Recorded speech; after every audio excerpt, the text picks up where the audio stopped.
You ever do this?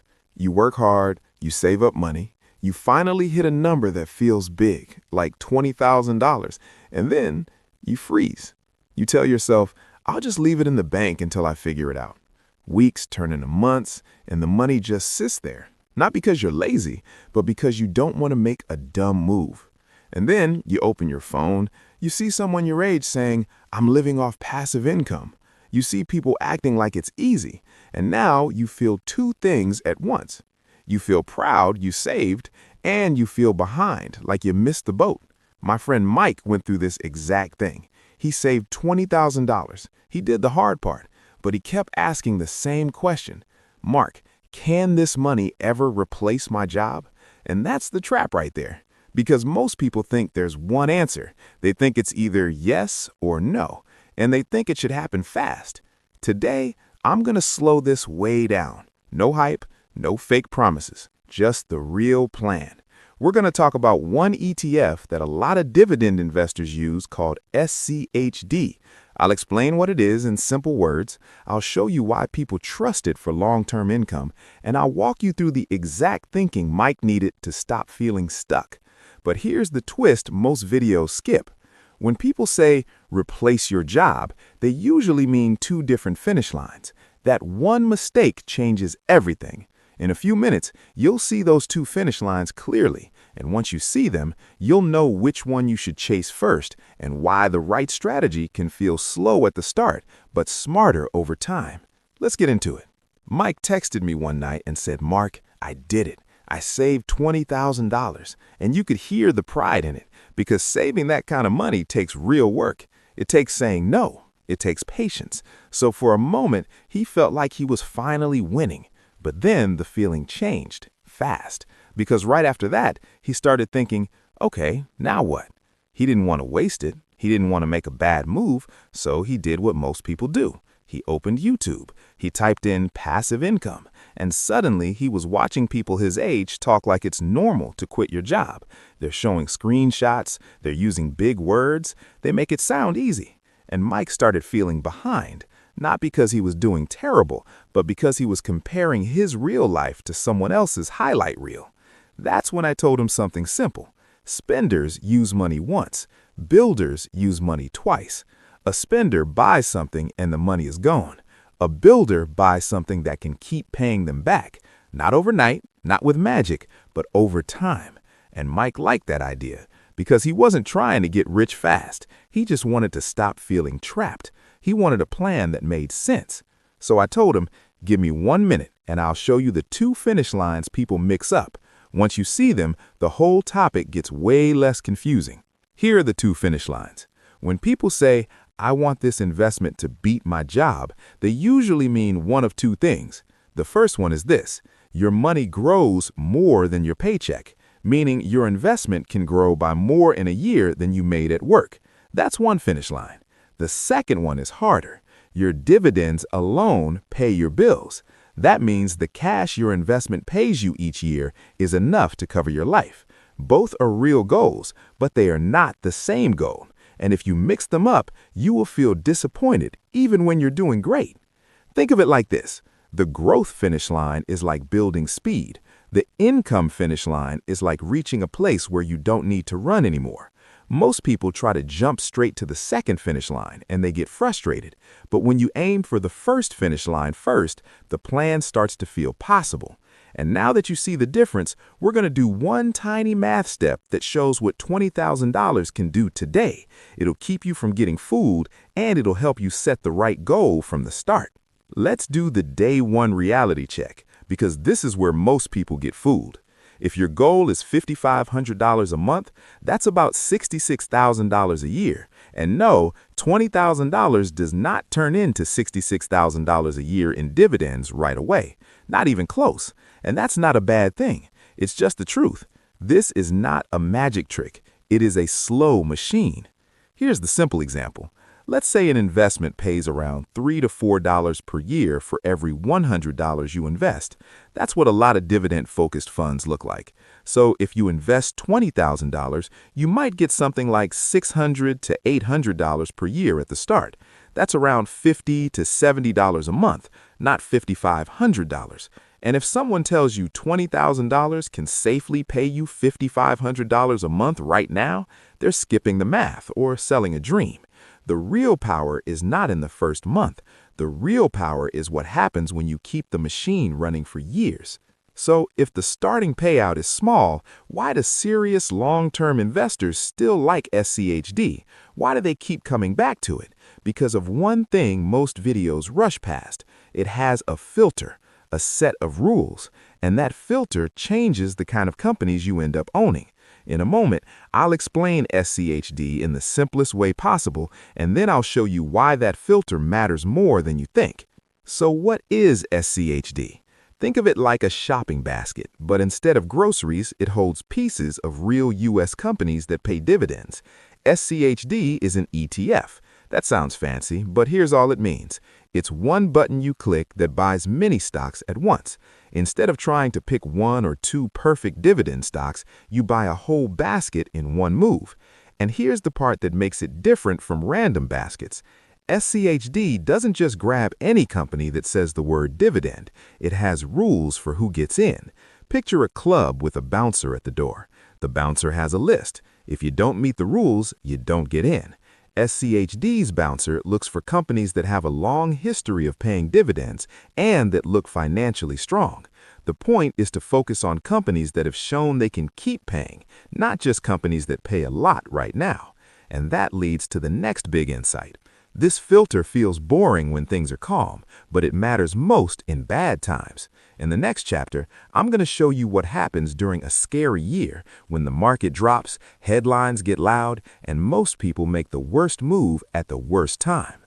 Here's the bad year test, because this is where plans break. Anyone can feel calm when the market is going up. That's easy.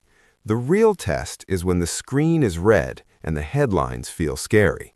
Like 2020, when the world shut down and the market dropped fast. Or like 2022, when prices fell for months and people started saying, maybe investing doesn't work anymore. In those moments, you don't just lose money, you can lose your nerve. Mike told me he remembers opening his app and seeing his account down. Not a little down, like, I should not look at this, down. And that's when the human brain does something dangerous. It starts looking for safety. It starts thinking, I should sell now and buy back later when it feels better. That sounds smart in your head, but in real life, it often turns into panic selling.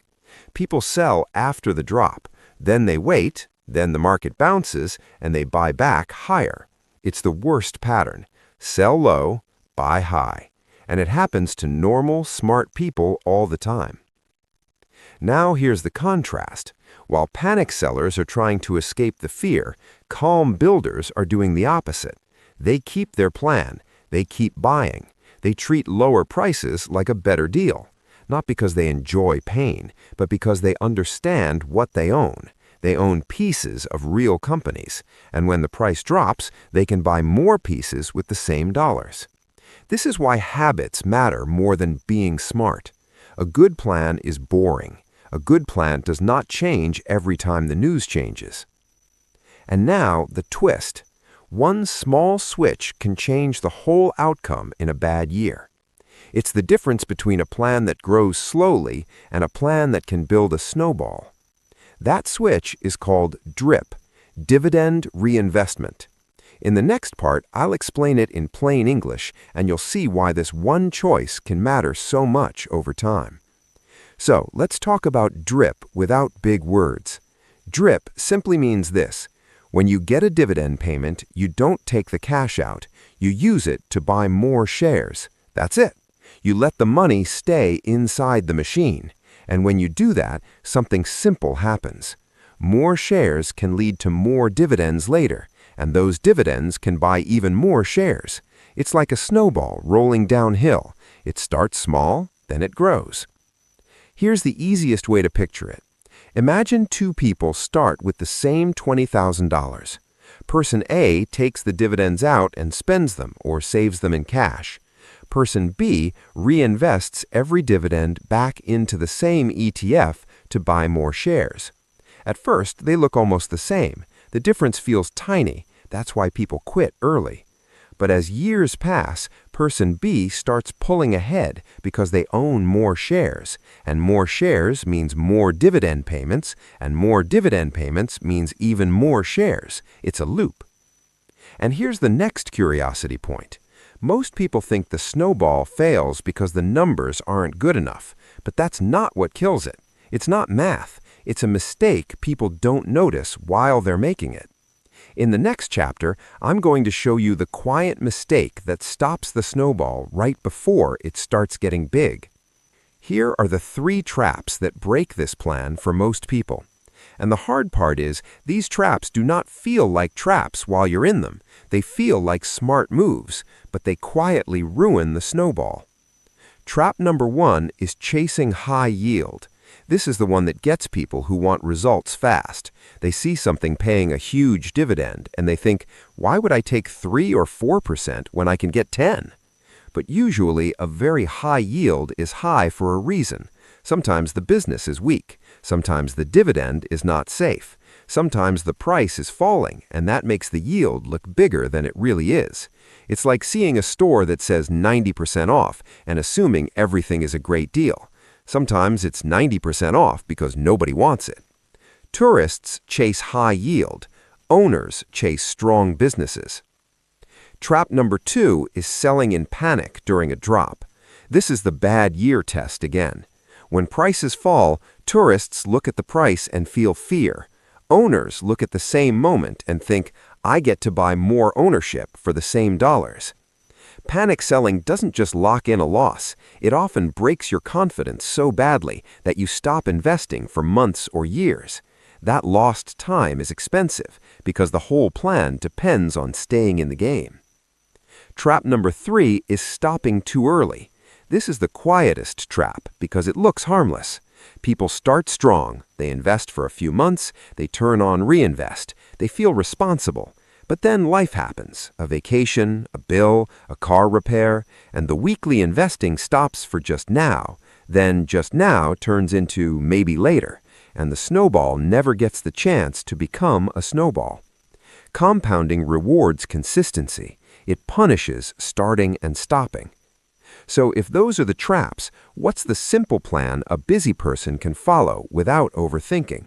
Not a plan that looks cool on paper, a plan you can actually stick to on a normal week. Let's build that now. Here's the simple dividend hustle system.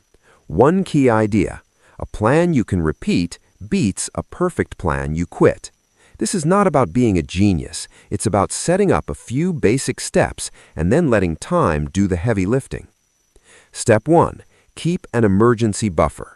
This matters because if you invest money you might need next month, you're more likely to sell at the worst time. So you keep a cash cushion for real life and you invest the money that can stay invested. Step 2. Buy the ETF. Simple. No stock guessing, no bouncing around. You pick your lane and you stay in it. Step 3. Turn on reinvest, the drip switch. That means dividends buy more shares automatically. You stop relying on willpower. You let the system do it for you. Step 4. Add a weekly amount if you can. Not because you have to, but because steady adding helps the snowball grow faster and helps you stay consistent. Even a small amount builds the habit, and the habit is what carries you through bad years. Now we answer the title the honest way. Not with hype, not with big promises. When can this actually surpass your job? To answer that, we go back to the 2 finish lines and we look at what surpass really means in real life. Now let's answer the title the honest way. When does it surpass your job? There are 2 win moments, and most people only talk about the second one. That's why they get confused and give up. Win moment number 1 is the first finish line.